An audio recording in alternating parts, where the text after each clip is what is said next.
Hello Nakamas, welcome to this new One Piece review. Today I bring you my review analysis and theories regarding the events of chapter 1092 of the manga. It's an incredibly interesting chapter that brings up several key points, including discussions about the Void Century and the secret of Nika, the warrior of freedom. Various secrets from the past of this story are also starting to take shape, and I'll explain what I mean by all of this. It was definitely a fantastic chapter, so let's dive into the review. The chapter begins with the incident involving Kuma and Mary Geos, where we see him starting to wreak havoc in the Holy Land, only to be attacked by the soldiers there. At this moment, Akainu makes his appearance. The Tenryubidos, celestial dragons, start complaining to the fleet admiral about the current situation in the Holy Land. As we know, one of the Revolutionary Army's measures was to attack all supply ships heading to the Holy Land, making the celestial dragons experience what the kingdoms without food on their tables are going through. Akainu confronts Kuma using a move very similar to the one he used against Whitebeard,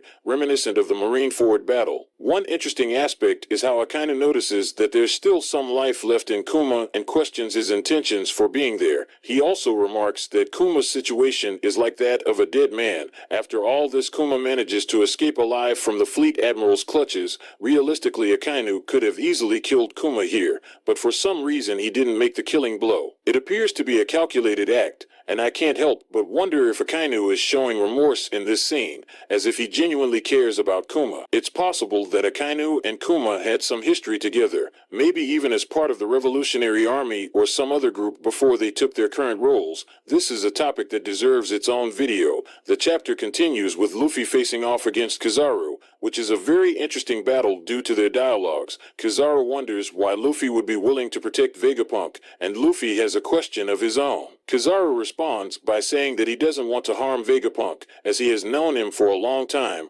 highlighting the fact that Kizaru is carrying out his duties in the Marines against his will. This aligns with what he mentioned about being a cog in the government's machine. There's also a conversation between Bonnie and Kizaru, which is intriguing. They seem to have known each other for a while, likely from when Bonnie was a child visiting Egghead with her father. Kizaru clearly doesn't want to harm her and is reluctant to go beyond the orders he has been given. Next we see Vegapunk, who has decoded the code imposed by Yorkie's barrier. Now it can be deactivated, but the Vega Force 01 has been destroyed, making it difficult for the Straw Hats to escape. Just when Kizaru believes he has the situation under control, Luffy activates Gear 5 and becomes a giant, lifting Kizaru into the air. Now things get really interesting. Let's analyze the previous battle between Luffy and Kizaru. It's important to note that the current Snakeman form of Luffy isn't significantly stronger than the one we saw on Whole Cake Island. Luffy's overall strength has improved, thanks to abilities like Advanced Haki, which he isn't actively using at the moment. It's also crucial to remember that Luffy's battle with Katakuri was evenly matched.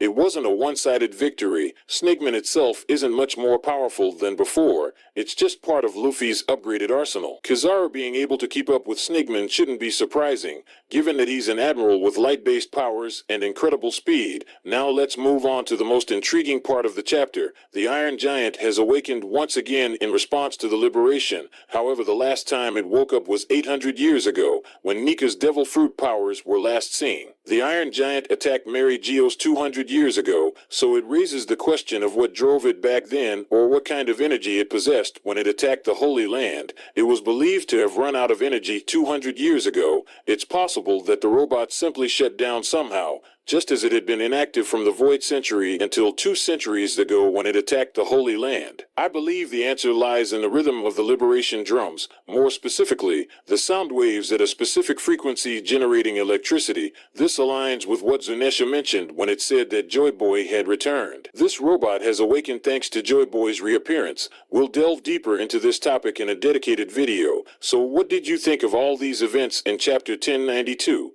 It took me by surprise in some aspects and thrilled me in others. It's a chapter one absolutely loved. I'd like to hear your opinions, expectations, and theories for what's to come. Remember that this time there won't be a break, and we'll have the next One Piece chapter next week. If you like this video, please hit the subscribe button. That helps me a lot to keep growing, and activate the notification bell so that YouTube notifies you whenever I upload a new video. Otherwise, you won't be notified when I release my new videos. Thank you very much for all the support, and without further ado, until next time.